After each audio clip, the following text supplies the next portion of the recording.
pela maravilhosa pele de ovelha da caridade, não é de supor-se que, por baixo da pele, o coração também seja de ovelha. Logo mais, diz o artigo que os espíritas usam ainda outra forma de pele de ovelha, dando nomes de santos aos centros, expondo imagens e fazendo orações. Esta nova forma, na verdade, já não teria importância, diante da outra, que tudo supera. Mas nesse ponto é preciso esclarecer que o joio da mentira se mistura ao trigo da verdade, e é bom separá-los. Há espíritas que dão nomes de santos aos centros, porque a compreensão espírita lhes permite ver que Deus não faz acepção de pessoas. Um santo pode ser um espírito realmente elevado.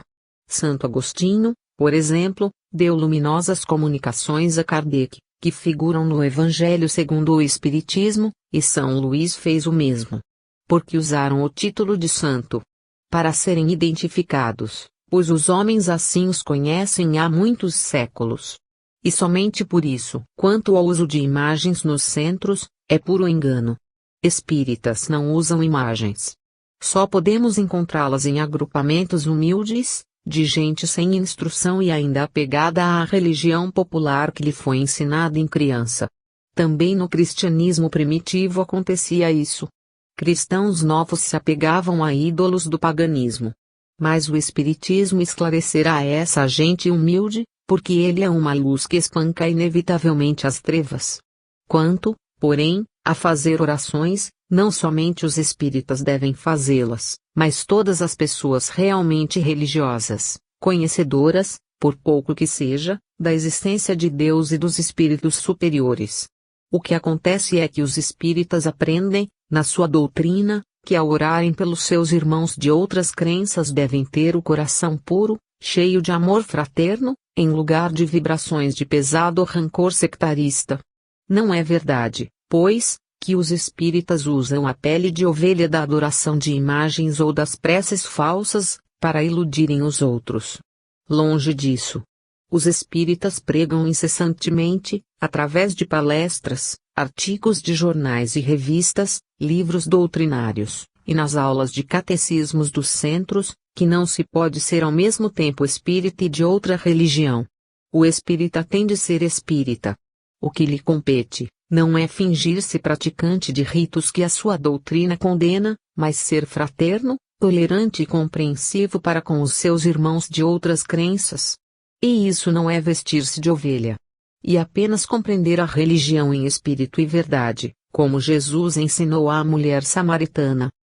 Os que têm uma fé religiosa não precisam do espiritismo. Curiosa declaração de Kardec. Finalidade da doutrina é combater a descrença e não a crença. Citações errôneas de O Livro dos Médiuns. Os que combatem o espiritismo, em nome desta ou daquela religião, costumam dizer que estão apenas procurando preservar os seus fiéis da armadilha espírita. E porque assim dizem, esforçam-se para demonstrar que o espiritismo é uma espécie de doutrina embusteira, feita para enganar os outros. A mesma coisa diziam do cristianismo. Nos tempos apostólicos e pós-apostólicos, os sacerdotes e magos das religiões politeístas, apegados aos seus formalismos sacramentais e aos seus templos repletos de imagens. Veja-se, por exemplo, a passagem de Atos dos Apóstolos em que Paulo se vê a braços com os fanáticos da deusa Diana, de Éfeso. Encontramos viva descrição desse episódio em Atos, capítulo 19.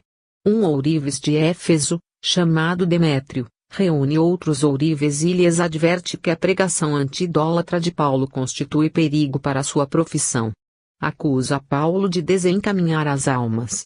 Os versículos 27 a 29 dizem textualmente o seguinte: não somente há perigo de que esta nossa profissão caia em descrédito, como também que o templo da grande deusa Diana seja desconsiderado, e que venha mesmo a ser privada da sua grandeza aquela a quem toda a Ásia e o mundo adoram. Ouvindo isto, se encheram de ira, e clamavam: grande é a Diana dos Efésios. A cidade encheu-se de confusão, e todos correram ao teatro, arrebatando os macedônios, Gaio e Aristarco, companheiros de Paulo em viagem. Como vemos, em nome da deusa Diana, O ourives Demétrio conseguiu acusar de embusteiros os cristãos apostólicos, que pregavam tão somente a verdade evangélica, para libertarem as almas do domínio das religiões idólatras. Hoje, a mesma técnica continua a ser usada contra o espiritismo. Não obstante, o espiritismo não procura iludir ninguém, nem pretende que os adeptos desta ou daquela religião se tornem espíritas. Allan Kardec deixou bem claro, em seu livro Que é o Espiritismo, que a finalidade da doutrina é combater o materialismo, a descrença, e não as diversas formas de espiritualismo existentes no mundo. Lá estão as suas palavras incisivas: os que têm uma fé religiosa, e estão satisfeitos com ela, não precisam do espiritismo. Logo mais, insistindo no assunto, Kardec diz que a doutrina não veio para forçar convicções, mas tão somente para oferecer uma base racional de crença espiritual aos que não podem tê-la, por não aceitarem as formas existentes. Os adversários do espiritismo apegaram-se, ultimamente, a um trecho de O Livro dos Médiuns, para mostrarem que a doutrina é embusteira. Não esclarecem, porém, que esse trecho trata da ação dos espíritos junto a pessoas necessitadas, que procuram sessões espíritas. Chegam a atribuir a Kardec o que, na verdade, é apenas uma resposta dada pelos espíritos a ele. Kardec admirou-se de que os espíritos elevados concordassem, às vezes, com ideias erradas de pessoas que os consultavam. Os espíritos então lhe explicaram que apropriavam sua linguagem às pessoas, pois do contrário não conseguiriam esclarecê-las. E acrescentaram que se um chinês ou um maometano procurassem uma sessão espírita para se esclarecerem, eles, os espíritos superiores, incumbidos por Deus de orientar as pessoas sequiosas de verdade espiritual, não falariam a essas pessoas da mesma maneira que a um francês. Como se vê, questão de bom senso. Os próprios missionários católicos e protestantes, ao pregarem o evangelho nos países não cristãos, usam esse processo. Entre nós, sabemos que os jesuítas chegaram a usar a linguagem, as danças, os cantos e as próprias lendas dos indígenas, para ensinar-lhes princípios cristãos. O problema está muito bem explicado no Livro dos Médiuns, capítulo 7 da terceira parte do livro. Quem se der ao trabalho de consultar esse capítulo, verá que não existe ali nenhuma espécie de embuste. E nem podia existir, pois o livro em questão é feito para o povo, traduzido e vendido livremente por toda parte. Milhões de exemplares já foram publicados no Brasil. Bem tolos seriam os espíritas, se quisessem divulgar assim, amplamente, qualquer método escuso de iludir os outros. Além disso, os espíritas conscientes, realmente conhecedores da sua doutrina, não se interessam por impô-la a ninguém. Se a pregam, se a ensinam, é simplesmente para cumprir o dever fraterno de transmitir a verdade. O que acontece é que a verdade espiritual vem interessando cada vez mais aos homens, desde o aparecimento do espiritismo. A evolução humana vai fazendo com que as criaturas superem as formas ingênuas de crença da antiguidade, e procurem ansiosamente princípios mais positivos e mais claros. O espiritismo é diariamente solicitado por pessoas que, embora possuindo esta ou aquela religião, não se mostram satisfeitas. A culpa não é dele, nem dos espíritas, mas da evolução. Os homens de hoje já não podem crer ingenuamente. Precisam de princípios racionais, querem ter aquela fé, de que falava Kardec, que pode enfrentar a razão face a face. Isso também aconteceu com um brilhante doutor da lei, entre os fariseus, que se chamava Saulo. A princípio, zeloso da sua fé, ele investiu ferozmente contra o evangelho. Mas a pouco e pouco sua mente foi se esclarecendo, porque ele era sobretudo sincero, e então aconteceu aquele glorioso episódio da estrada de Damasco. O próprio Cristo, servindo-se da mediunidade de Saulo, ensinou-lhe o que ele ainda não pudera compreender. Desde então, Saulo renunciou ao formalismo judaico, para aceitar o princípio da adoração de Deus em espírito e verdade, acima de todas as convenções humanas da seita farisaica. Admiramos Saulo, justamente pela sua coragem de abandonar as prerrogativas do sacerdócio judaico, as vantagens sociais e políticas, a excelente posição que a Igreja judaica lhe assegurava, para tornar-se um réprobo, mas abraçado à verdade. Compreendemos que Paulo não existiria, se antes dele não houvesse o doutor da lei que se chamava Saulo. Esse doutor estava errado, mas era sincero. Sua sinceridade o levou à compreensão da verdade. Assim, adotamos o nome de Saulo em nosso pseudônimo, como um tributo de homenagem à sinceridade daquele doutor da lei. Por outro lado, não nos consideramos na posse do conhecimento evangélico e da grandeza espiritual de Paulo. Preferimos seguir a nossa estrada de Damasco, em vez de nos vangloriarmos de uma iluminação que só o encontro com o Cristo pode proporcionar. Exige a moral espírita uma conduta espontânea. Há uma tendência bastante forte, no meio espírita, para um tipo de moral religiosa que se caracteriza pelo artificialismo. Compreende-se que grande número de pessoas, em consequência das heranças do passado e dos exemplos do presente, não consigam adotar outra forma de conduta. Mas não é justo que os espíritas mais esclarecidos, de mente suficientemente aberta para as novas perspectivas que a doutrina abre sobre o mundo, continuem a formalizar-se na vida social. O Espiritismo, ensina Kardec, é uma questão de fundo e não de forma.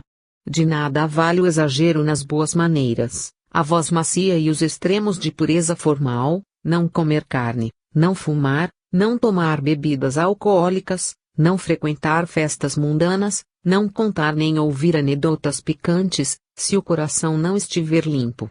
A pureza que o Espiritismo nos ensina é interior.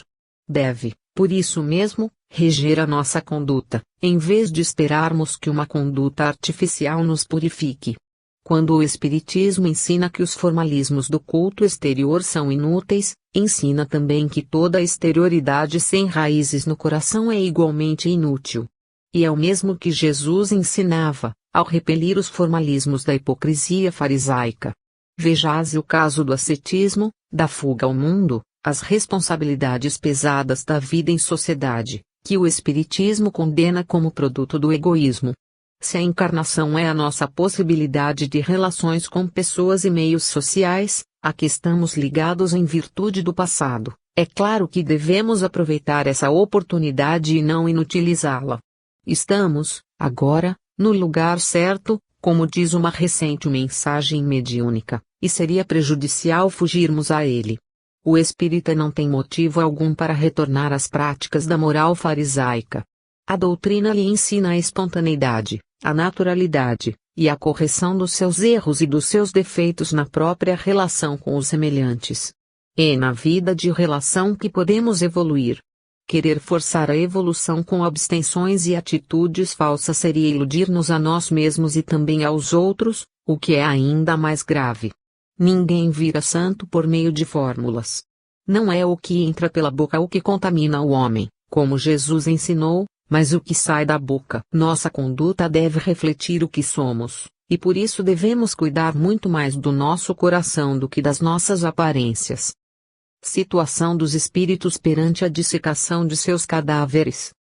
Curioso episódio relatado pelo professor Paul Gibier: pancadas invisíveis contra o anatomista e um médium, experiência mediúnica numa sala de anatomia. Qual a situação dos espíritos que veem os seus corpos dissecados nas salas de anatomia? Anualmente, em certas escolas superiores, celebram-se cerimônias religiosas especiais, por intenção desses espíritos. Agora mesmo, os jornais noticiaram a celebração da chamada Missa do Cadáver, na Faculdade de Farmácia da Universidade de São Paulo. Poderia o Espiritismo dizer-nos alguma coisa a respeito do assunto, que naturalmente interessa a todos os espiritualistas? O Livro dos Espíritos, obra básica da doutrina, informa-nos quanto às mais variadas situações espirituais do homem, após a morte. No capítulo 6º da segunda parte do livro, Kardec inseriu, como item 4º, um ensaio teórico sobre a sensação nos espíritos, que esclarece bem o problema. O espírito consciente do seu estado, mas ainda preso às sensações materiais, ligado ao corpo, é atingido pelo que fazem ao cadáver, embora não sinta mais as dores físicas da dissecação. Muitas vezes se revolta, se encoleriza. Por isso mesmo, antes dos trabalhos dessa natureza, professores e alunos deviam reunir-se em prece, em favor dos espíritos que ainda estiverem ligados aos corpos que vão ser dissecados. As cerimônias religiosas posteriores são homenagens, quase sempre simbólicas, enquanto as preces e vibrações mentais anteriores constituiriam ajuda eficiente. Sabemos muito bem que isto ainda não é possível, no ambiente materialista em que vivemos. Sabemos também que muitos professores e alunos darão de ombros ao que estamos dizendo, por considerarem a nossa atitude puramente supersticiosa, sem nenhum fundamento científico. Entretanto, assim não pensam os grandes cientistas que se interessaram pelas experiências espíritas. E alguns deles, como o professor Paul Gibier, ex-interno dos hospitais de Paris, ajudante naturalista do Museu de História Natural, oficial da Academia, podem fornecer-nos dados curiosos a respeito desse problema. No seu ensaio de Fisiologia Transcendente, ou ensaio sobre a ciência futura, como ele mesmo o chamou, conta-nos o professor Gibier o que lhe aconteceu, numa experiência psíquica realizada em sala de anatomia. O livro em que aparece esse relato tem o título de Análise das Coisas, lançado em tradução portuguesa pela Livraria da Federação Espírita Brasileira. Um dos mais lúcidos e belos trabalhos, de ordem científica, sobre o espiritismo, já publicados no mundo. O professor Gibier realiza sessões, quase diariamente, à noite, para observações sobre a força anímica, numa sala de laboratório próxima aos anfiteatros de dissecação da Escola Prática da Faculdade de Medicina de Paris. Pouco antes da noite de uma das sessões, realizar estudos de cirurgia num cadáver, no laboratório. Durante os trabalhos, que deviam produzir fenômenos de materialização e efeitos físicos, conseguiu-se pouco. O médium se queixava de más influências, que tentavam dominá-lo. Ao se retirarem, conta o professor Gibier, em caminho, da Rua Leomond para a Rua Claude Bernard, fomos repentinamente agredidos por uma saraivada de pancadas, que ouvimos e sentíamos muito bem, e que alcançavam principalmente o médium. Uma semana depois, reuniram-se novamente, o professor Gibier e seus amigos, com o médium, na mesma sala. Mal entraram ali, começaram os fenômenos físicos, de natureza violenta. E logo depois o médium era tomado por um espírito vingativo, que tentou agredir o experimentador. Ainda inexperiente, o professor Gibier chegou a travar luta com o médium. Quando se lembrou, porém, das instruções de uma pessoa muito em dia com essas coisas, tomou atitude diferente. Através de vibrações favoráveis de passes, conseguiu que a entidade se retirasse, deixando o médium. Tratava-se do espírito do cadáver dissecado, que desejava vingar-se do que considerava uma profanação. Este exemplo, que nos é dado por um médico, um sábio, um investigador consciencioso e leal, mostra que não estamos falando de duendes ou fantasmas, e sim de princípios vitais, que não podem ser esquecidos por professores e alunos de medicina. Deixemos que o próprio professor Gibier explique o que há de natural, de positivo, e não de imaginário ou supersticioso, neste problema. A vida, tal como a observamos, diz o mestre, mostra-se no ponto de convergência de três princípios. Ou, se preferirdes, o espírito animizou a energia e organizou a matéria, para fazer agir uma sobre a outra e dar vida ao ser. Em outras palavras, nos termos da doutrina espírita, o espírito animiza o perispírito, o corpo espiritual, e este organiza o corpo ou organismo material. Ao dissecar um cadáver, estamos lidando com uma parte do ser, que, longe de se encontrar extinto, permanece em todo o seu poder energético e espiritual. Podemos fazê-lo, em benefício da ciência, mas não devemos esquecer o respeito que nos merece a criatura espiritual a ele ligado. Kardec e o judaísmo. As ligações do espiritismo com o judaísmo são de ordem histórica, profética, escriturística e fenomênica, e que vale dizer, mediúnica. Historicamente o judaísmo é o ponto de partida da concepção espírita da vida e do mundo. Kardec o considera como a irrevelação, personificada em Moisés e desenvolvida pelos profetas. Essa revelação, codificada na Bíblia, Velho Testamento, anuncia outra que virá com o Messias, o cristianismo ou a revelação. Esta, personificada em Jesus, como Cristo ou Messias de Israel, e codificada nos Evangelhos, anuncia outra que virá com o Espírito de verdade, o Espiritismo ou revelação. Kardec explica esse processo histórico na introdução do mais popular dos seus livros, que é o Evangelho segundo o Espiritismo. Mas trata do assunto nas demais obras da codificação, ou seja, nos 5 livros fundamentais da doutrina espírita, também chamados, por analogia bíblica, de Pentateuco kardeciano. O judaísmo é considerado como um momento de síntese da evolução espiritual da Terra. Um momento decisivo, que assinala a transição do nosso planeta, de seu estágio de misticismo supersticioso, psiquismo indiferenciado, para o estágio superior de misticismo racional, com o aparecimento do monoteísmo. O povo judeu foi o primeiro povo monoteísta da história. Antes, houve antecipações monoteístas em várias religiões, mas sempre restritas aos meios dirigentes. A própria transição dos judeus para o monoteísmo é assinalada na Bíblia como uma fase de lutas dolorosas, como se vê no episódio das Tábuas da Lei, no Sinai. Mas, consolidado o monoteísmo judeu como concepção popular, houve um povo e um ambiente capazes de permitir a encarnação do Cristo na Terra, para dar ao planeta um novo impulso evolutivo. O cristianismo é o desenvolvimento de uma nova concepção de vida, também dolorosamente conquistada, mas que prepara o advento da concepção espírita. Em O Céu e o Inferno, terceiro volume da codificação espírita, Kardec assinala que o judaísmo, ao contrário das religiões cristãs, não se levantou contra o espiritismo.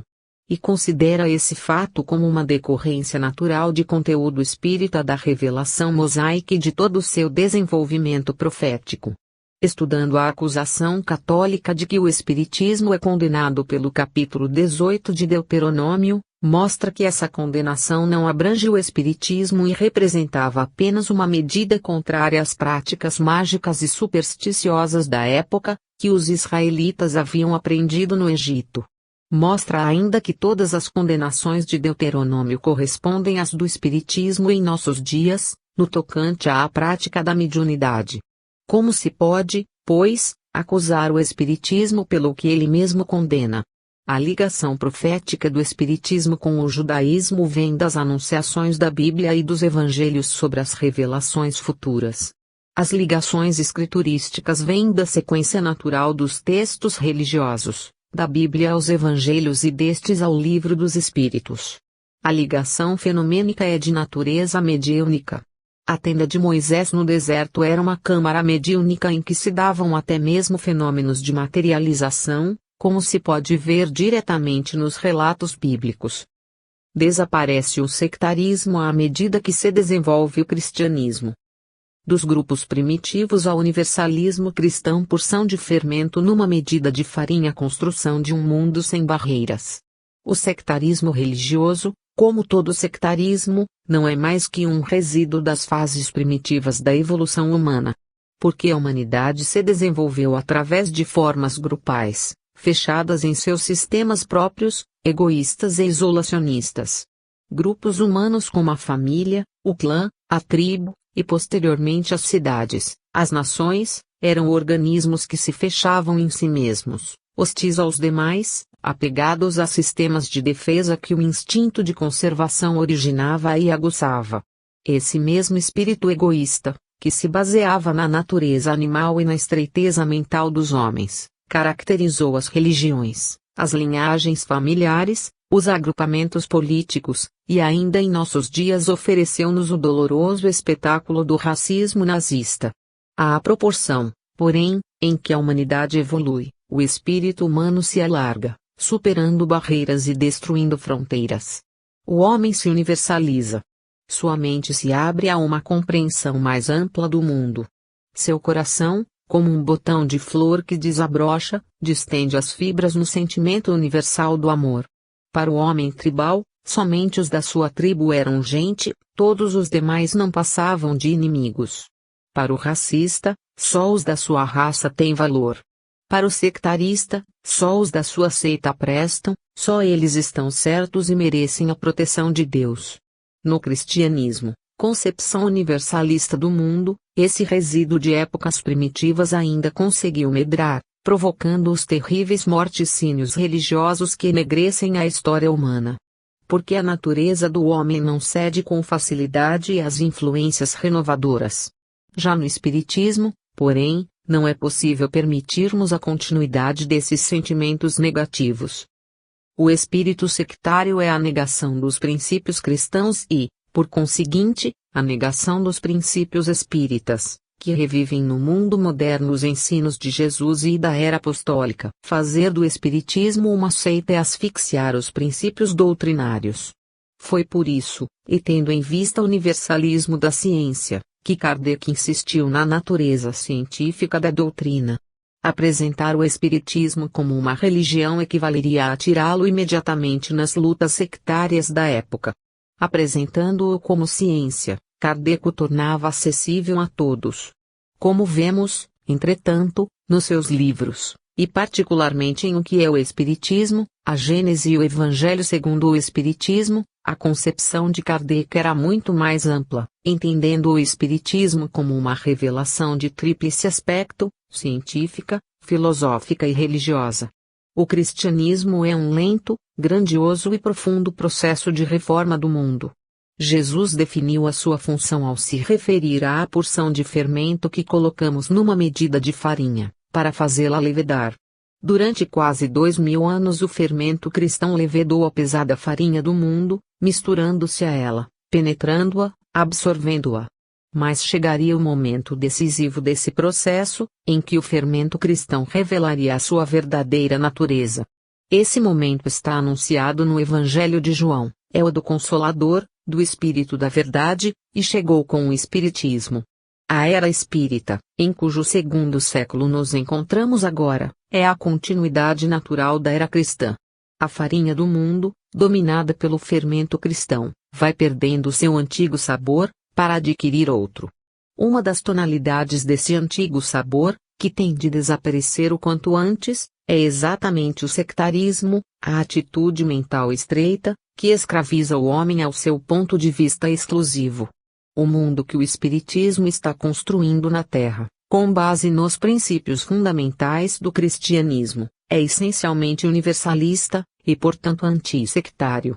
O Espiritismo não se proclama o único meio de salvação humana, nem se diz o detentor exclusivo da verdade. Do ponto de vista espírita, todas as religiões são formas de interpretação da suprema verdade, e todas conduzem o homem a Deus, quando praticadas com sinceridade. O que importa, como dizia Kardec, não é a forma, mas o espírito. De uma vez por todas, os espíritas precisam libertar-se dos resíduos sectaristas, não respondendo no mesmo tom às agressões sectárias de que são vítimas a todo momento. Somente praticando a fraternidade e a tolerância poderemos ajudar a construção do mundo sem barreiras que será o reino de Deus na Terra. Sobre o Pai Nosso. A carteira de identidade dos espíritos, segundo ensina Kardec, é a linguagem. A experiência comprovou, em todo o mundo, através de mais de um século, a verdade desse ensino.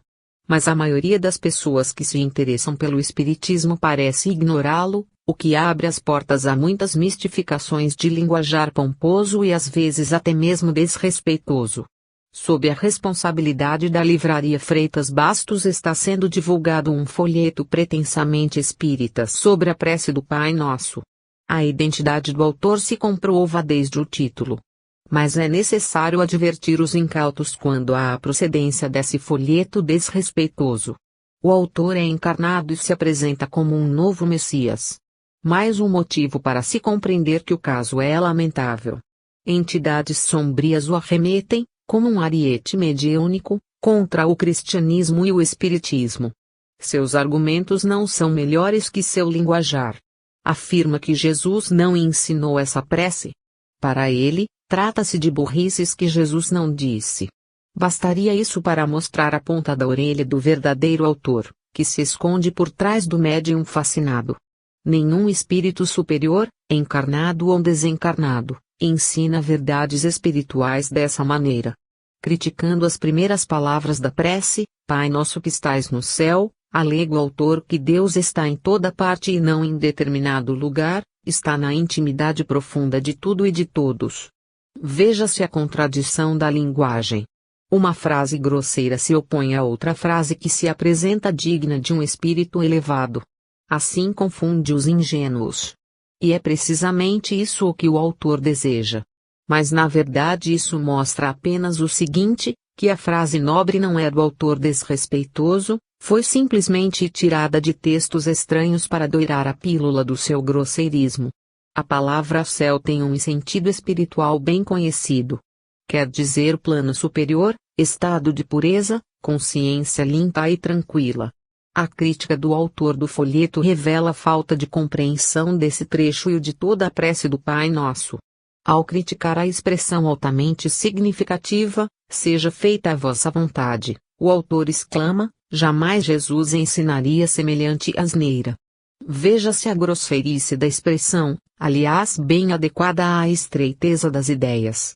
O autor não sabe que essa expressão se refere a nós, criaturas humanas, e os espíritos inferiores do espaço que não fazem a vontade de Deus. A prece do Pai Nosso foi analisada por Kardec no Evangelho segundo o Espiritismo, frase por frase. No meio espírita ela foi sempre objeto de comentários e explicações em palestras e conferências. É fácil para os estudiosos avaliarem a extensão das necessidades espirituais do autor desse folheto. Mas há muitas pessoas ingênuas que se deixam levar pelo palavreado dos mistificadores. É necessário esclarecermos o assunto, em benefício dessas pessoas. Da propagação do cristianismo ao seu desenvolvimento histórico. Vim lançar fogo à terra, e que mais quero, se ele já está aceso? As 3 revelações. Libertação espiritual progressiva. O cristianismo é um processo histórico ainda em desenvolvimento. Os que pensam que a revelação cristã já se completou, esquecem-se das palavras de Jesus, registradas por João: tenho ainda muito que vos dizer, mas não o podeis suportar agora. Quando vier, porém, aquele Espírito da verdade, ele vos guiará a toda a verdade. 16 e 12 a 13. Atente-se bem para esse final, ele vos guiará a toda a verdade, que não é em si mesma uma expressão acabada, mas uma indicação de coisas por acontecer. Guiar a toda a verdade não é oferecer a verdade completa, mas levar progressivamente a ela. Kardec ensina, no Evangelho segundo o Espiritismo, que o ciclo histórico das revelações cristãs se constitui de 3 partes: a irrevelação, a de Moisés, que já anunciava a outra, pelas profecias, a 2 revelação, ou a de Jesus, que também anuncia a outra, pela promessa de Consolador ou Espírito da Verdade, e por fim a 3 revelação, ou o Espiritismo, que se cumpre em nossos dias, pelo derramamento do Espírito sobre toda a carne, como queria Moisés. A irrevelação nos trouxe a lei, mas esta, segundo Paulo, não era mais que o preceptor a conduzir os homens a Cristo. A 2 revelação nos trouxe a graça e o amor, no ensino e no exemplo de Jesus. A 3 revelação nos trouxe a verdade, e esta vai se revelando aos poucos, no processo do nosso crescimento espiritual. Assim como Cristo não veio destruir a lei, diz Kardec, também o Espiritismo não veio destruir o ensino cristão, mas dar-lhe execução. Nada ensina em contrário ao que o Cristo ensinou, mas desenvolve, completa e explica, em termos claros e para toda a gente, o que foi dito apenas sob forma alegórica. Na primeira revelação temos o emprego da força e do temor, para arrancar os homens da idolatria e da submissão às divindades pagãs, que nada mais eram que espíritos inferiores a dominar as criaturas. Na segunda revelação temos o emprego da fé e do amor, para libertar o espírito humano do apego aos formalismos da tradição, encaminhando-o à prática da fraternidade. Na terceira revelação temos o emprego da verdade, que esclarece a fé através da razão, para que o homem possa amar compreendendo. O homem já não deve temer, nem apenas crer e amar, mas também e sobretudo saber por que crê e por que ama. Com Moisés, o mundo se prepara a fim de receber o cristianismo, mas ainda envolto nas névoas das formas primitivas de religião, sacrificando animais para a redenção humana. Com Jesus, o cristianismo ilumina a terra, mas o seu clarão matinal deixa confuso o espírito humano, que foge da luz, procurando ocultar-se na sombra das velhas formas religiosas. Daí o sincretismo de que nasceram as religiões cristãs, numa intensa mistura de princípios e formas de cultos pagãos aos ensinos do Mestre. Com o Espiritismo, a luz do cristianismo se torna meridiana, iluminando o espírito humano em sua plenitude emocional e racional, levando o homem à adoração de Deus em espírito e verdade, como ensinara Jesus à mulher samaritana. Vemos, porém, que os adeptos da revelação não aceitaram a dois e procuraram combatê-la por todas as formas. O mesmo acontece no aparecimento da três revelação, que é também combatida pelos adeptos da dois. Se os rabinos judeus não admitiram a legitimidade do Messias, os sacerdotes cristãos não admitem a legitimidade do Consolador. Porque o espírito humano é apegado a sistemas, a formas de interpretação e de culto, à letra que mata, segundo ensinava Paulo, temendo o espírito que vivifica. Não se deve, pois, estranhar as campanhas hoje movidas contra o espiritismo, e muito menos a incompreensão dos próprios cristãos para com os nossos princípios. Jesus anunciou, segundo vemos em Lucas 12:49, vim lançar fogo à terra, e que mais quero, se ele já está aceso. O cristianismo é comparado a um incêndio, que lavra no mundo. Ora, o incêndio ilumina, mas também queima.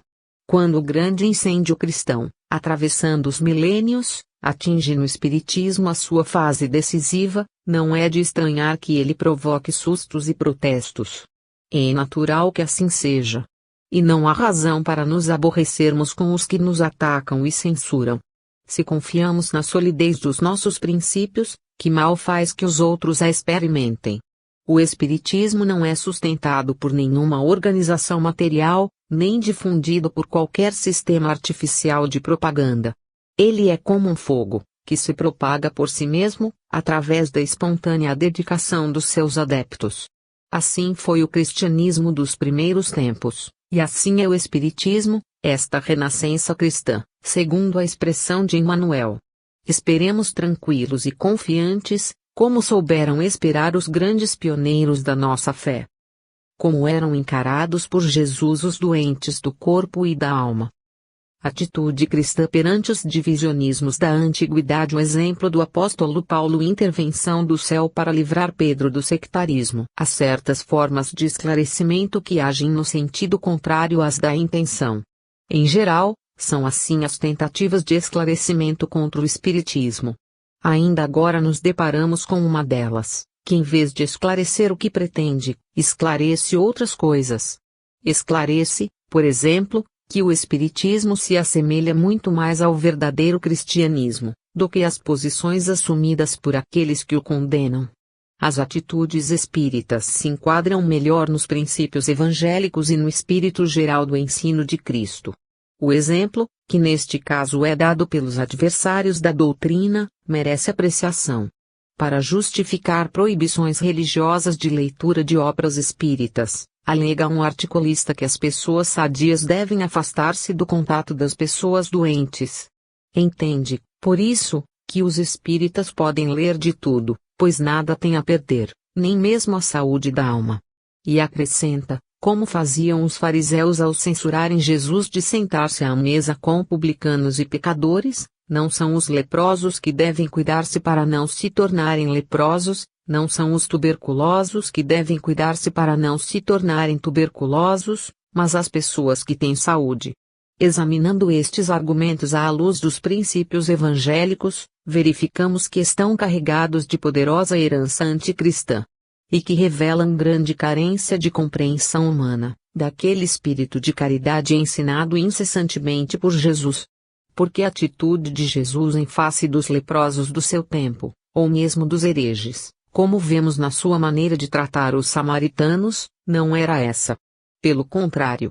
No tempo de Jesus, os leprosos viviam isolados da comunidade, afastados de todo o convívio humano, e eram cuidadosamente evitados pelas pessoas sadias. Em certos lugares, usavam uma espécie de matraca, em outros, guizos, e em outros, eram obrigados a gritar, quando entravam numa estrada, para que as pessoas sãs passassem de largo. Jesus ensinou e exemplificou o contrário, escandalizando os fariseus. Mas com isso conseguiu duas coisas extraordinárias: curou os leprosos e curou a doença terrível do egoísmo e da pretensão sectária, em muitos fariseus. No tempo de Jesus, um judeu não podia aproximar-se de pessoas consideradas impuras, falar com elas, e muito menos hospedar-se em suas casas. Jesus, entretanto, ensinou e mostrou, pelo exemplo, que as pessoas mais impuras estão às vezes mais próximas de Deus do que os doutores da lei. A intolerância agressiva dos fariseus foi superada pelo ensino de Jesus, que é universalista, profundamente humano, contrário aos divisionismos sectários que constituem a amarga negação do princípio do amor.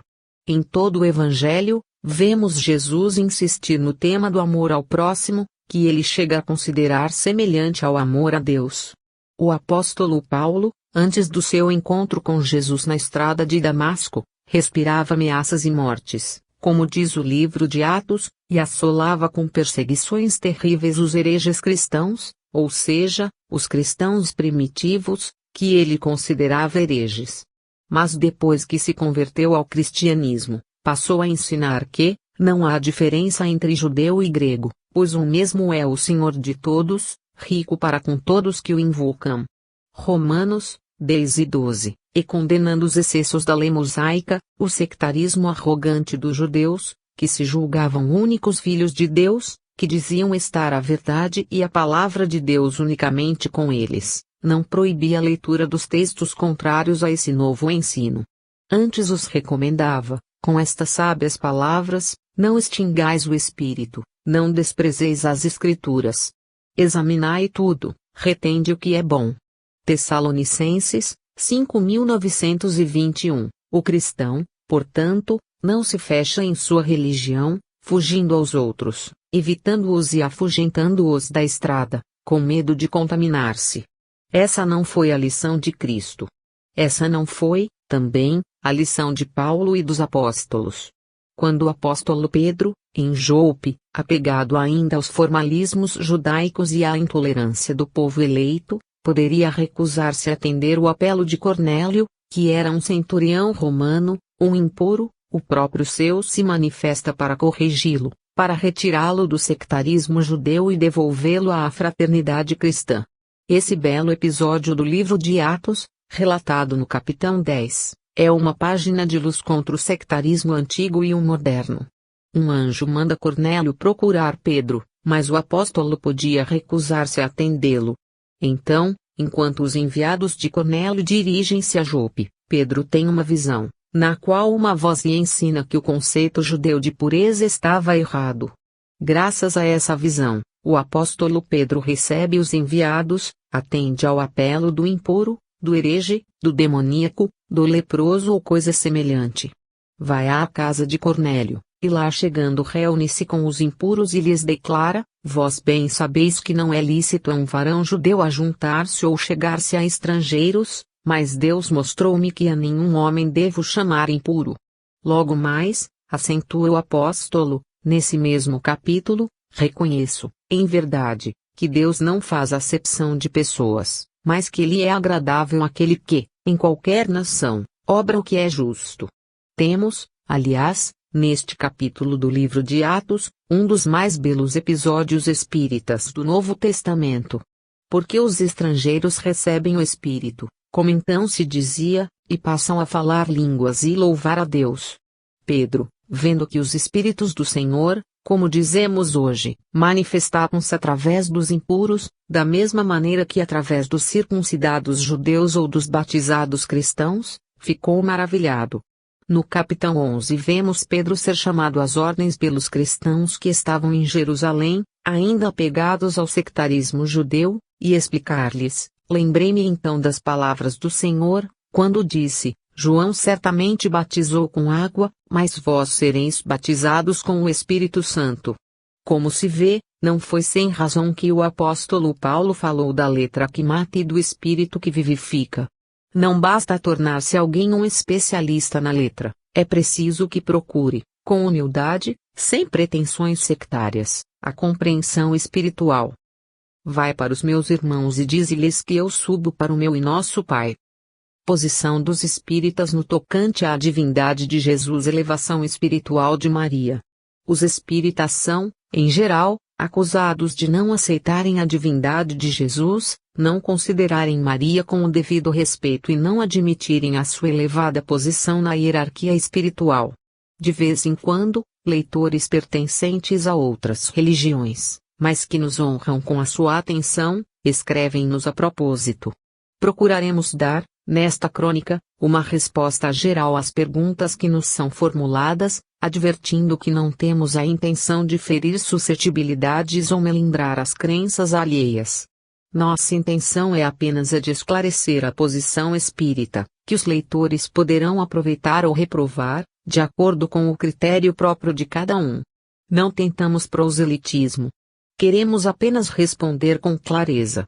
O problema da divindade de Jesus implica posições diversas, decorrentes do sentido que atribuirmos à palavra divindade. Os católicos e os protestantes, ao se referirem à divindade de Jesus, atribuem-lhe natureza divina no sentido de participação na própria essência da divindade. Jesus é divino porque é Deus, porque participa do mistério da divindade. Ele mesmo é Deus. Os espíritas negam essa interpretação da divindade de Jesus, mas não a sua natureza divina.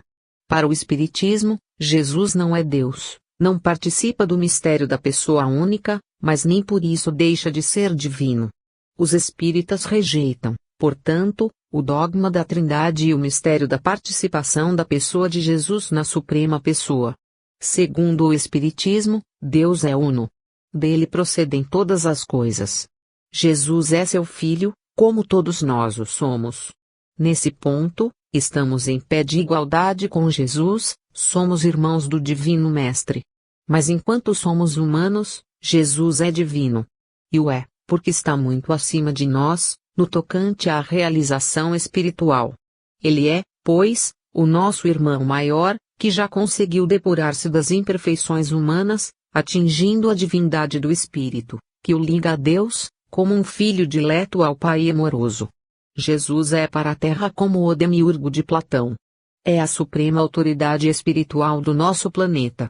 Deve ser adorado em espírito e verdade, pelos que compreendem a sua divindade, mas não pode ser confundido com Deus, que é a inteligência suprema e causa primeira de todas as coisas. Jesus é o preposto de Deus na terra. Mas o universo é infinito e Deus é o supremo arquiteto e o supremo regente de todos os mundos. Os espíritas se recusam a confundir o Salvador planetário com a inteligência infinita. Essa posição espírita encontra apoio nas próprias palavras de Jesus. Na ressurreição, ele disse a Maria Madalena: vai para meus irmãos, e dize-lhes que eu subo para meu Pai e vosso Pai, como vemos em João 20:17, confirmado por Mateus 28:10, onde se repete a expressão meus irmãos. Também Paulo, cujas palavras serviram para tantas contradições teológicas, lembra em Hebreus 6:20, que Jesus é nosso precursor, e em Romanos 8:17, que somos filhos de Deus e portanto seus herdeiros, acrescentando, e co-herdeiros de Cristo. Somos, pois, filhos de Deus e co-herdeiros de nosso irmão maior, que é Jesus, na herança de Deus. No tocante a Maria, o Espiritismo a respeita como espírito da mais alta evolução, vaso escolhido para servir de veículo à encarnação do Senhor. O que os espíritas não admitem é que se chame a Divina Mãe de Jesus de Mãe de Deus, por considerarem isso um absurdo. Como pode uma criatura ser mãe do Criador? Mãe de Jesus, sim, mas de Deus, não. E com isso os espíritas não faltam com o respeito à Mãe de Jesus. Apenas evitam cometer o que consideram um erro, que de maneira alguma seria grata ao próprio e puríssimo Espírito de Maria de Nazaré. A posição espírita, portanto, só pode ser considerada irreverente ou pecaminosa dentro de um ponto de vista dogmático, num julgamento sectário. Essa posição, aliás, coincide com a de cristão dos primeiros tempos, bem como com a de figuras esplendentes do cristianismo entre os séculos III e V, quando se forjava pela força a unidade da Igreja, com a supressão violenta das heresias. O que então foi considerado herege, ainda hoje o é. Mas estamos vivendo em novos tempos, e o que hoje prevalece não é mais o princípio de autoridade, e sim o de razão. Os espíritas defendem a sua posição com argumentos racionais, e não através de princípios fideístas. Jesus é para o espiritismo o supremo guia e modelo da humanidade, como vemos em O Livro dos Espíritos, pergunta 625. Mas não é Deus, porque Deus, como vemos na pergunta primeira do mesmo livro, é a inteligência suprema, causa primeira de todas as coisas, irredutível ao processo efêmero, finito e obscuro da encarnação humana. Os espíritas e a Bíblia. Os espíritas não consideram a Bíblia como a palavra de Deus, mas como o marco zero da civilização cristã que ainda se encontra em fase de desenvolvimento na Terra. A Bíblia representa a codificação da revelação do ciclo das revelações cristãs. Depois dela vem o Evangelho, que é a codificação da revelação, feita pelo próprio Cristo. E depois do Evangelho temos o Livro dos Espíritos, seguido dos demais livros da codificação espírita.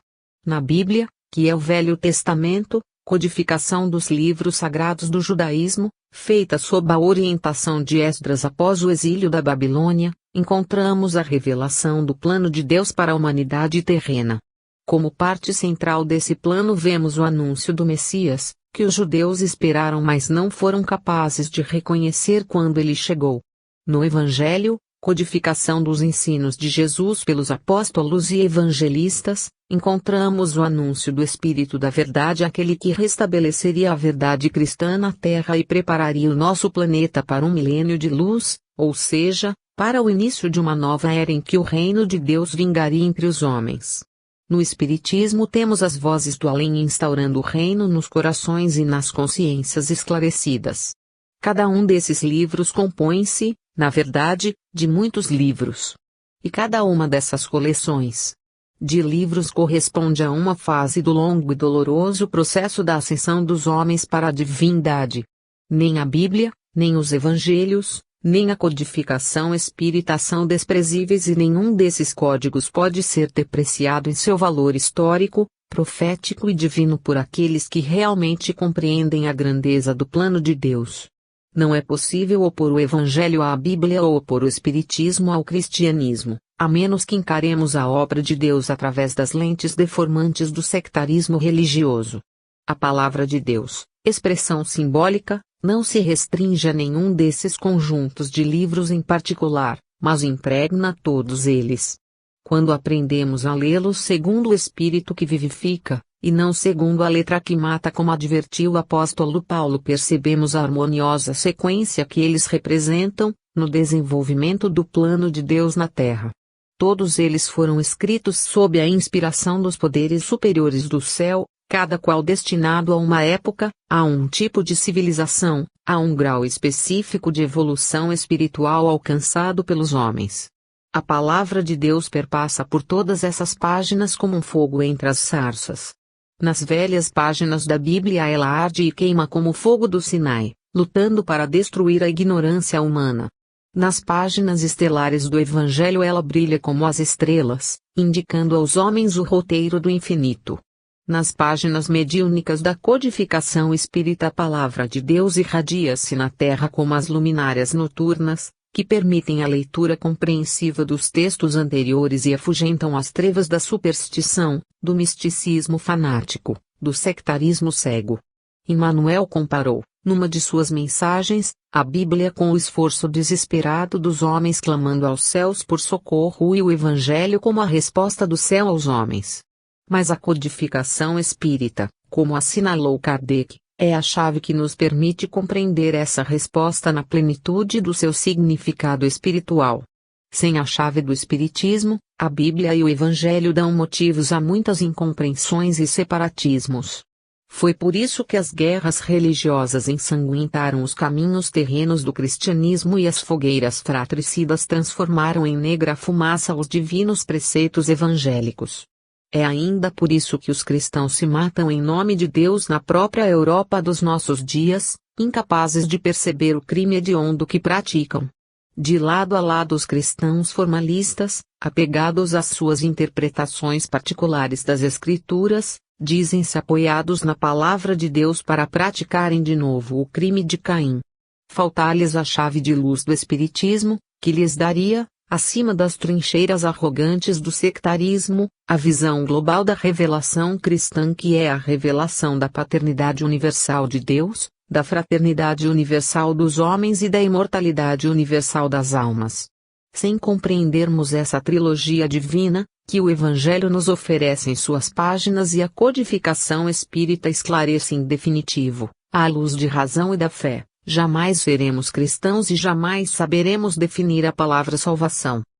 Desenvolvimento do fenômeno cristão no sentido da libertação espiritual. Estagnações de espírito e atividades renovadoras. A luta contra a inércia espiritual. A promessa do Consolador. As convenções sociais possuem aquele poder da segunda natureza, a que se referia Aristóteles. Dominados desde a infância pela força das convenções, os homens acabam por adaptar-se a elas com inteira submissão. A inércia, lei da matéria, que modernamente se transferiu para a energia, funciona também no plano do espírito. Habituados a determinadas fórmulas, os homens não encontram jeito de viver sem elas. Só os grandes vendavais biológicos e sociais, através da dor e da morte, das convulsões e transformações da sociedade, conseguem desalojar os indivíduos e as massas da estagnação rotineira. Em todos os campos das atividades humanas, o apego às convenções impede o progresso, o arejamento das consciências. Mas em nenhum deles esse apego é tão forte, tão poderoso, como na religião. A história nos mostra a luta dos grandes reformadores contra a inércia do espírito nas religiões do passado, Hermes enfrentando as tradições milenárias da Índia, Buda revolucionando o brahmanismo, Jesus reformando o judaísmo. No tocante a Jesus, o processo de reforma, de transformação profunda, prossegue ainda aos nossos olhos.